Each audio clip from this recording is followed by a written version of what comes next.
They thought it was just another Sunday evening. Dinner plans, maybe catch a movie, visit some friends. But in 32 minutes, Joplin, Missouri would be erased from the map, and some of them would never leave. May 22nd, 2011, 5:17 p.m. A mother from Kansas City pulls into the parking lot of a Home Depot. She's visiting her sister, helping her pick out paint colors for a nursery. The sky looks strange, but it's tornado season in Missouri. The sky always looks strange. She doesn't know that in exactly 24 minutes, she'll be holding onto a steel beam while the building disintegrates around her. She doesn't know that she'll survive. Her sister won't. This is not a story about a tornado. This is a story about the math of survival when the atmosphere turns hostile. This is about the visitors, the out-of-towners, the people just passing through who got caught in the crosshairs of the deadliest single tornado in 64 years. 161 people died in Joplin that day. Some of them were just visiting. The morning of May 22nd starts unremarkably. Joplin, population 50,000, sits in the southwest corner of Missouri, tucked into the Ozark foothills where Missouri, Kansas, Oklahoma, and Arkansas meet. It's a crossroad city. Interstate 44 runs east to west. Route 71 cuts north to south. People pass through Joplin on their way to somewhere else. Today, thousands of them are here for exactly that reason. Passing through. If you're watching this and realizing how quickly everything can change, do me a favor right now. Hit that subscribe button. Tap the like button. This is a story that needs to be heard, and your support makes that possible. Share this with someone who lives in tornado country. Now let's continue with what happened that Sunday. The Storm Prediction Center in Norman, Oklahoma, issues a moderate risk forecast for severe weather across the Central Plains. Moderate sound benign. It's not. In the language of meteorology, moderate means supercells are likely. Tornadoes are probable. Large hail, damaging winds. The full arsenal of convective violence is on the table. But moderate risk days happen dozens of times each spring. Most don't produce killers. This one will be different. The atmospheric setup is textbook perfect for disaster. A powerful low-pressure system is tracking northeast across Kansas.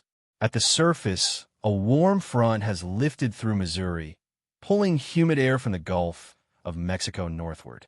Temperatures in Joplin climb into the mid-70s.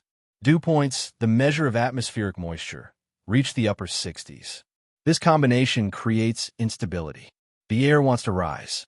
It needs a trigger.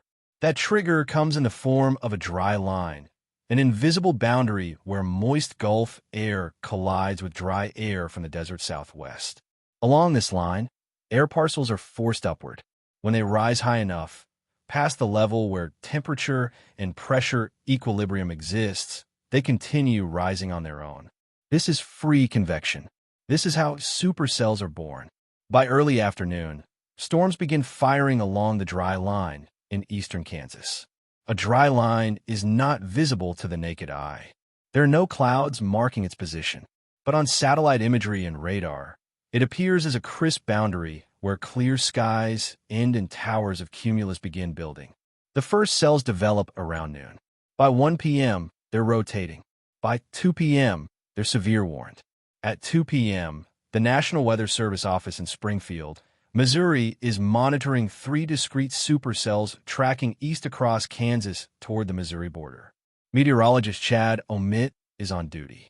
He's been watching these storms since they first appeared on radar. The cells are showing all the signatures of tornadic supercells. Hook echoes, areas of rotation where precipitation wraps around the updraft.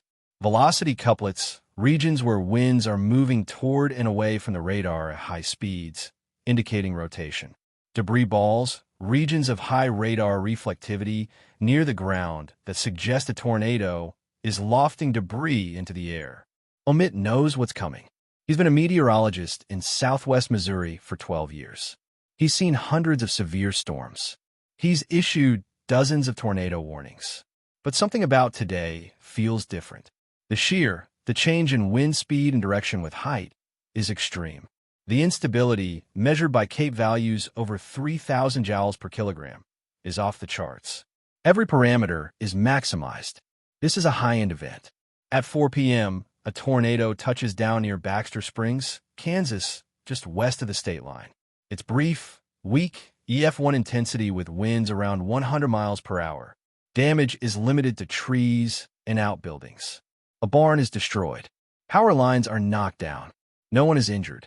The storm continues east, intensifying as it crosses into Missouri. By 5 p.m., it's a monster. The updraft is now pulling air from the surface at velocities exceeding 150 miles per hour. This creates a vacuum effect. Air rushes toward the base of the storm from all directions, converging, spinning, tightening into a vortex. The mesocyclone, the rotating column of air inside the supercell, is now 5 miles wide. But within that broad rotation, a smaller, tighter circulation is forming. This is the tornado. This is what will destroy Joplin. The radar signature is unmistakable. On the velocity display, which shows wind motion toward and away from the radar site, a tight couplet appears.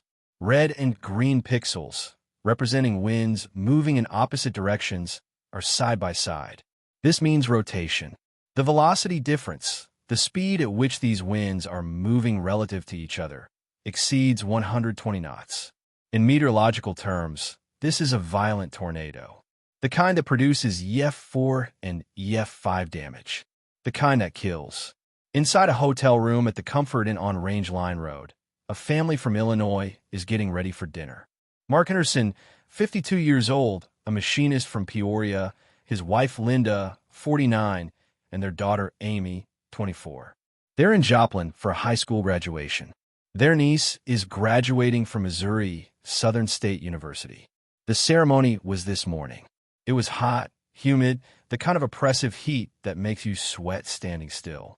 But it was beautiful. The niece gave a speech. The family took photos. Tonight is the celebration dinner at Steakhouse downtown. Mark steps out onto the balcony to check the weather. The sky is green. Not the pale green of spring leaves, but a sickly, unnatural green. The color of a bruise.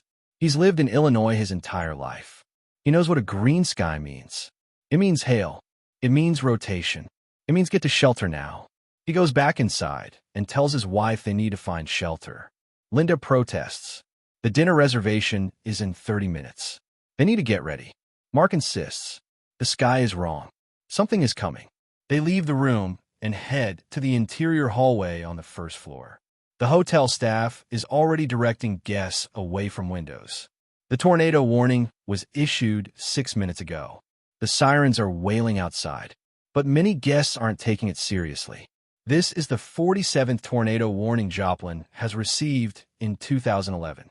47 warnings. 0 tornadoes. The false alarm rate has created complacency. People are numb to the sirens. They've heard them too many times. They've taken shelter too many times only to emerge and find that nothing happened. This cognitive bias, known as warning fatigue, is a documented phenomenon in tornado psychology. When warnings are issued frequently without subsequent impact, people begin to discount them. They perform a subconscious risk calculation. The cost of taking shelter, missing dinner, interrupting plans, is weighed against the perceived probability of an actual tornado. When the false alarm rate is high, the cost of action exceeds the perceived risk of inaction. People ignore the warnings. And sometimes people die. At the Home Depot on Range Line Road, the store is busy. Sunday afternoon, late spring, peak season for home improvement projects. The aisles are crowded with contractors stocking up for the week, homeowners buying mulch and garden supplies, and visitors like the woman from Kansas City who's here helping her sister. Sarah Mitchell, 38, drove down from Kansas City that morning. Her sister, Jennifer, 35, is 8 months pregnant. The nursery needs to be painted. Sarah is helping her pick colors, get supplies, maybe grab lunch afterward. They're in the paint section when the PA system crackles. A calm voice announces that severe weather is approaching and customers should move to the center of the store away from windows. Some customers comply, moving toward the lumber and tool sections where there are interior offices and bathrooms. Most don't. It's just a thunderstorm. They've got shopping to finish. The announcement repeats, more urgent this time. Customers are advised to take shelter immediately. A tornado warning is in effect. Jennifer looks at Sarah. Should we go? Sarah shrugs. Let's at least move away from the windows. They walk toward the back of the store, toward the lumber section. They don't run. There's no sense of urgency. The store is still bright, still normal. Muzak is playing over the speakers. Other customers are still shopping, still browsing. If this was serious, everyone would be moving, right? This is normalcy bias, the psychological tendency to assume that things will continue as they have been, that disasters happen to other people, that your current reality will persist. Normalcy bias is why people don't evacuate during hurricanes. It's why people stay in burning buildings. It's why people ignore tornado warnings. The human brain is wired to seek patterns, to assume stability. When presented with information that contradicts the current stable state, the brain resists. This can't be happening. Not here. Not now. Not to me. But it is happening. At 5:11 p.m., the National Weather Service issues a tornado warning for Jasper County, Missouri. The wording is standard. A tornado warning means a tornado is imminent or occurring. If you're in the path of this storm, take shelter immediately. Move to an interior room on the lowest floor of a sturdy building. Stay away from windows. The warning is broadcast on NOAA weather radio, pushed to cell phones through wireless emergency alerts, and displayed on television screens across southwest Missouri. But the warning doesn't say this tornado is different. It doesn't say this is the big one. It doesn't say you will die if you don't take this seriously. Because the National Weather Service doesn't have the authority or the data to make those distinctions at this point. All tornado warnings are treated equally in the text. A brief EF0 that touches down in a field and dissipates receives the same warning language as a violent EF5 that's about to destroy a city. There's no way to know which is which until after the fact. At St. John's Regional Medical Center on the east side of Joplin, the emergency room is preparing for storm trauma. This is standard protocol on severe weather days. Extra staff are called in. Trauma bays are cleared. Blood supplies are checked. Surgical teams are put on standby. The hospital sits directly in the path of the approaching supercell, though no one knows this yet. The warning is for Jasper County. Joplin is in Jasper County. That's all they know. Dr. Kevin Kittle, the ER director, has lived in Joplin for 15 years. He's worked through dozens of tornado warnings. None have produced significant tornadoes. The hospital has a tornado plan. Interior corridors, lower floors, away from windows. But the plan assumes a typical tornado. An EF1, maybe an EF2, brief, narrow, survivable if you're in the right place. The plan does not account for what's about to happen. At 5:17 p.m., the tornado crosses into Missouri. It's already violent. EF4 intensity minimum, winds exceeding 200 miles per hour. The funnel is 3/4 of a mile wide and growing. It's not the thin rope tornado that people picture when they think of tornadoes. It's a wedge, a term meteorologists use to describe tornadoes that are wider than they are tall. This tornado is so wide that from a distance, it doesn't look like a funnel. It looks like a wall. A black wall of debris, rain, and condensation that spans from the ground to the cloud base 50,000 feet above. It looks like the end of the world, because for Joplin, it is. The tornado enters Joplin from the west, striking the industrial zone along Interstate 44 first. This is not residential. This is warehouses, distribution centers, truck stops, large metal buildings with wide spans and minimal structural support. When 200-mile-per-hour winds hit these structures, they don't resist. They peel open like sardine cans. Roofs are torn away. Walls collapse. Semi-trailers parked in loading docks are lifted and thrown like toys. The truck stop at the junction of I-44 and Range Line Road is obliterated. The main building, a combination gas station, restaurant, and convenience store, collapses in seconds. Inside are truck drivers waiting out the storm, employees working the evening shift, and travelers who pulled off the highway when the warning started. Some run to the walk-in coolers, the reinforced spaces designed to keep food cold. These spaces have concrete walls, steel doors, no windows. They're not tornado shelters, but they're better than being in the open. Others don't make it. The building collapses before they can reach safety. 3 truck drivers die in the rubble. Michael Torres, 41, from Texas. David Nguyen, 38, from Arkansas. Robert Clemens, 55, from Oklahoma. They were just passing through. Torres was hauling electronics from Tulsa to Kansas City. Nguyen was transporting auto parts. Clemens was carrying furniture. They pulled off I-44 to wait out the storm. They made a fatal decision. The safest place during a tornado is not a truck stop. It's underground. But there was no underground. There was no basement. There was no time. The tornado continues east, crossing I-44 and moving into the commercial corridor along Range Line Road. This is the heart of Joplin's retail district. Big box stores, chain restaurants, hotels, strip malls. This is where the death toll begins to climb. Range Line is lined with buildings constructed to modern commercial standards. That means cheap, steel frame construction with thin walls. Flat roofs supported by open web steel joists. Trusses that are efficient and economical but structurally weak. Wide open floor plans with minimal interior walls. These buildings are designed for customer flow and cost efficiency, not wind resistance. When a 200-mile-per-hour wind hits a big box store, several things happen simultaneously. First, the windward wall, the wall facing the wind, experiences positive pressure. The wind pushes against it. At 200 miles per hour, that pressure exceeds 100 pounds per square foot.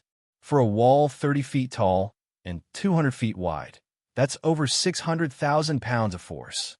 The wall fails. It either collapses inward or blows outward, depending on the connections.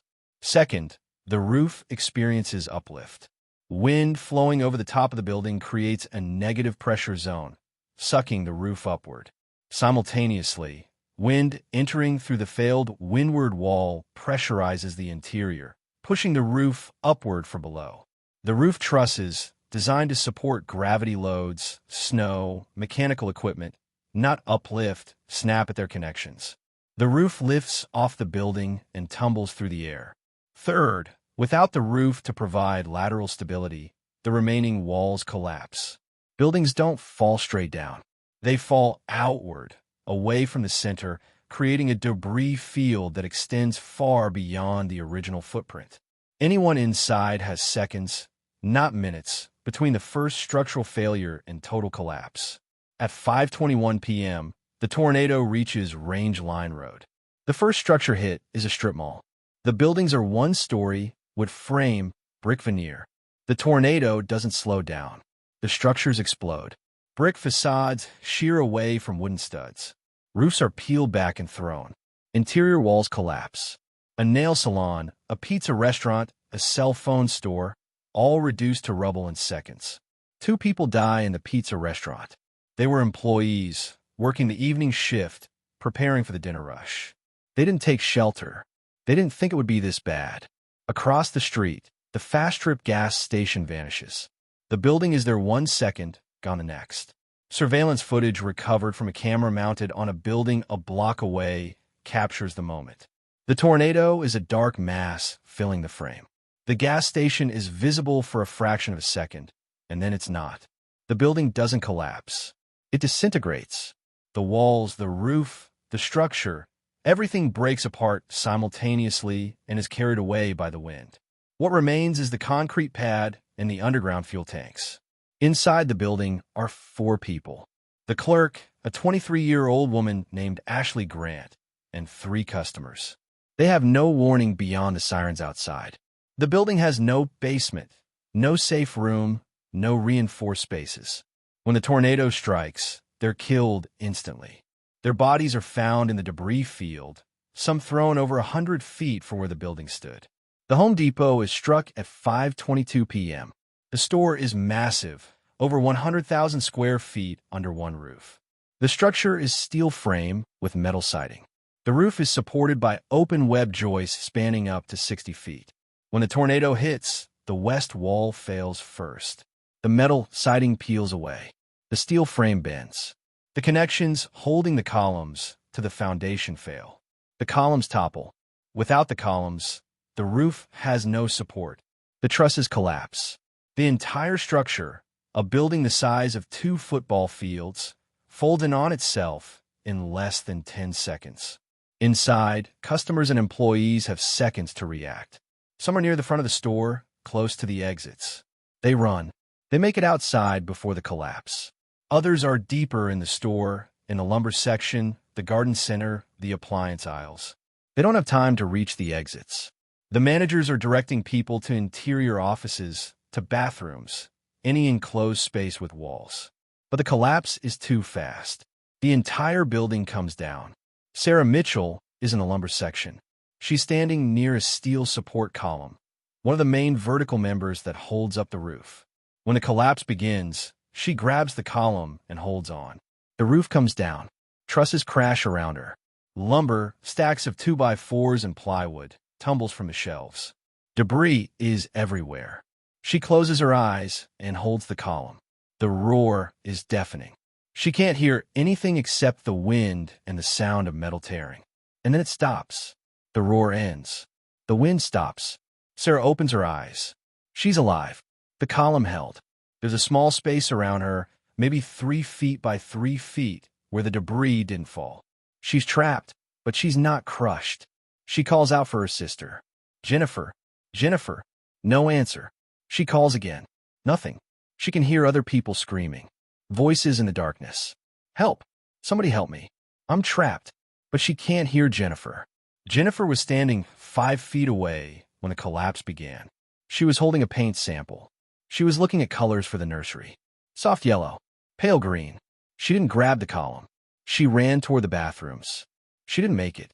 A truss fell. She was struck by falling debris. She died instantly. Her body will be recovered 6 hours later, pulled from the wreckage by firefighters.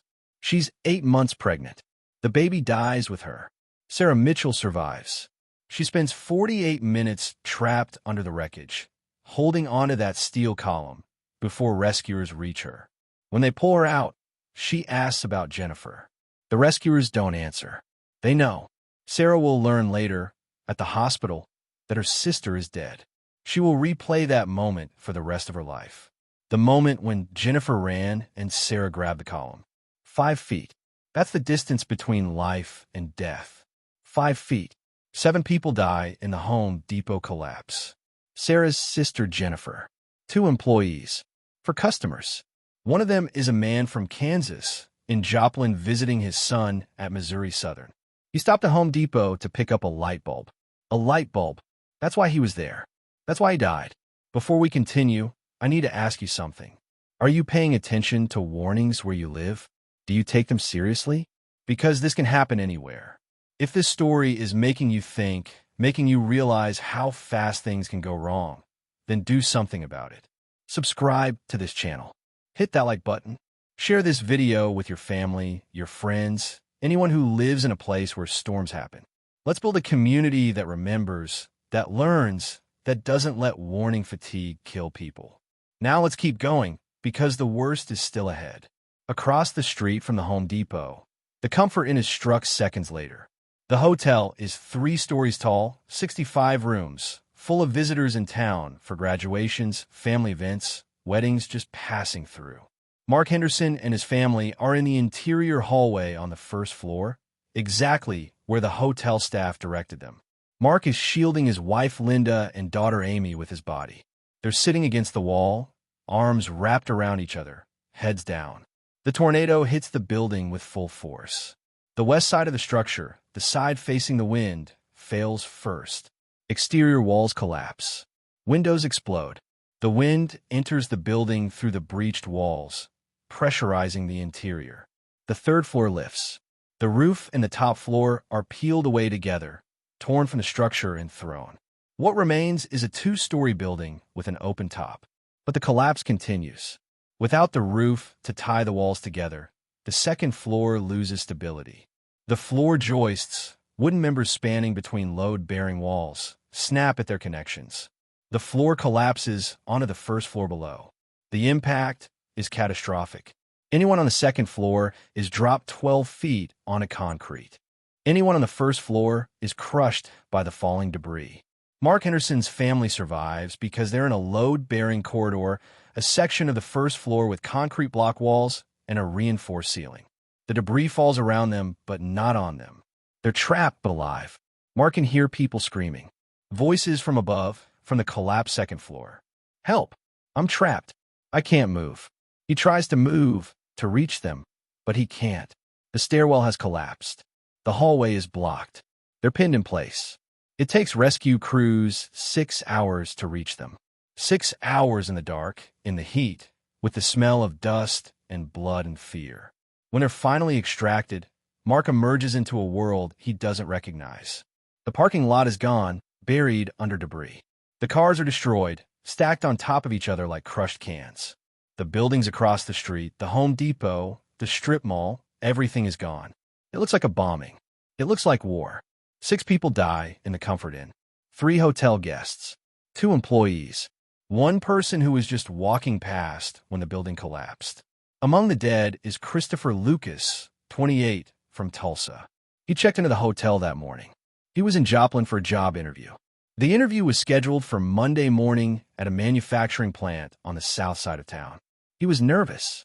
This was a good opportunity. He wanted to make a good impression. He spent Sunday afternoon preparing, reviewing his resume, rehearsing answers to potential questions. When the tornado warning was issued, he stayed in his room. Second floor, west side. He thought about going to the hallway, but his room felt safe. Solid walls. A sturdy building. He'd been through tornado warnings before in Oklahoma. They always amounted to nothing. He stayed in his room. When the tornado struck, the west wall of the building collapsed. His room was torn away. His body was found in the parking lot, identified by his wallet. He never made it to the interview. There's Janet Clarkson, 63, from Wichita, Kansas. She was in Joplin for her granddaughter's high school graduation. The ceremony was Saturday afternoon. Janet stayed the night at the Comfort Inn, planning to drive back to Wichita on Sunday evening. After church on Sunday morning, she went to Walmart to buy a graduation gift. A gift card seemed appropriate. Money for college. She was in the checkout line when the tornado struck. The Walmart on Range Line Road is struck at 5:24 p.m. The building is even larger than the Home Depot, over 150,000 square feet. The construction is similar. Steel frame, metal siding, flat roof supported by open web joists. The tornado doesn't care about size. The physics are the same. Wind pressure exceeds structural capacity. Connections fail. The building collapses. The Walmart collapse is particularly deadly because of where it happens and when. Sunday evening, the store is crowded. Over 200 people are inside. When the tornado warning is issued, the store managers direct customers to move to the center of the store, away from the exterior walls. This is the correct response. The center of a large building is generally safer than the perimeter. But in an EF5 tornado, there is no safe place in a building like this. The west wall fails. The roof lifts. The structure collapses inward. People are crushed under falling debris. Shelves topple, burying customers under tons of merchandise. The ceiling collapses, bringing down lights, ductwork, and structural steel. The death toll at Walmart is 3 in the initial collapse. Janet Clarkson is one of them. She's found buried under the checkout area, her purse still on her shoulder, the gift card in her hand. The tornado continues east, carving a path of absolute destruction through the heart of Joplin. It strikes residential neighborhoods now, blocks of single-family homes built in the mid-20th century. These are not new construction. These are older homes with frame, brick, or vinyl siding, built before modern wind codes existed. When the tornado hits, entire blocks are leveled. Houses don't collapse vertically. They explode outward. Walls are blown apart. Roofs are lifted and thrown. The debris field from a single destroyed home can cover acres. Lumber, roofing material, furniture, personal belongings, all scattered across the landscape. Trees are stripped of bark and limbs, leaving only pale spikes pointing at the sky. Cars are thrown, lifted for driveways, and dropped hundreds of feet away. This is EF5 damage now. The tornado has reached peak intensity. Winds are estimated at 250 miles per hour in some areas, the upper limit of what the enhanced Fujita scale can measure. The randomness of survival is incomprehensible. One house is reduced to its foundation slab, swept completely clean. The house beside it loses only its roof. A family of 5 dies in their dining room, crushed when the ceiling collapsed. Their neighbor, standing on his porch watching the storm approach, is blown 60 feet through the air and lands in a yard 2 houses away. He survives with a broken arm and cuts from flying debris. He will never understand why he lived and his neighbors died. Emily Thornton's family huddles in their basement as the house above them explodes. Emily, her husband Jack, and their 2 children, ages 7 and 9, are crouched in the corner, arms wrapped around each other. They can hear the roar. It sounds like a freight train. Everyone says that, but it's worse. It's not just the sound of the wind. It's the sound of destruction. Wood splintering, glass breaking, metal tearing. The house is being ripped apart above them. And then it stops. The roar ends. Silence. Emily opens her eyes. They're alive. The basement ceiling held. But when they climb the stairs and emerge, their house is gone. Reduced to splinters. The walls, the roof, the rooms where they lived, where they ate and slept and raised their children, all gone. What remains is the foundation and scattered debris. Emily stands in what used to be her kitchen and looks at the sky. There's nothing between her and the clouds. Just open air. A check from their dining room table is later found 80 miles away in Carthage, Missouri. 80 miles. That's how far the wind carried a piece of paper. That's the power of an EF5 tornado. That's why 161 people died. The tornado moves toward the east side of Joplin, toward the medical district. St. John's Regional Medical Center sits on the highest ground in the city, a deliberate choice for flood protection. But height doesn't protect against tornadoes. At 5:38 p.m., the tornado strikes the hospital directly. The impact is catastrophic. St. John's is a modern hospital, built in the 1960s and expanded multiple times. The structure is reinforced concrete, much stronger than the commercial buildings along Range Line Road. But even reinforced concrete has limits. When a 250-mile-per-hour wind hits, forces exceed design thresholds. The top floors, the 5th and 6th floors, are sheared away. Windows explode inward from pressure differentials. The intensive care unit, the surgical wing, the patient rooms on the upper floors, all are exposed to the vortex. Inside the hospital are 367 patients. Some are ambulatory, able to move on their own. Others are bedridden, on ventilators, in critical condition. The staff has been evacuating patients to interior corridors since the warning was issued. But there's not enough time, not enough staff, not enough space. When the tornado hits, patients are still in their rooms, still in beds near windows, still in the ICU. The 5th floor ICU is destroyed. The exterior walls collapse. The roof is torn away. Wind enters the patient rooms with full force. Beds are blown across rooms. Medical equipment is sucked out through the open walls and scattered across the city. Ventilators, monitors for pumps, all torn from their connections and carried away. Patients are blown out of their beds. Some are thrown through walls into adjacent rooms. Others are carried out of the building entirely, dropped into the parking lot or the surrounding neighborhood. Dr. Kevin Kittle is in the ER on the 1st floor when the tornado hits. The ER is in the basement level, partially underground, the safest part of the hospital. He feels the building shake. He hears the roar, and then the power goes out. Emergency lights come on, but they're dim. The backup generators are in the basement, but fuel lines have been severed. The generators run for a few minutes and then die. The hospital goes dark. Kittle and his staff work by flashlight, treating the injured as they're brought down from the upper floors. Compound fractures, deep lacerations from flying glass, head trauma, crush injuries.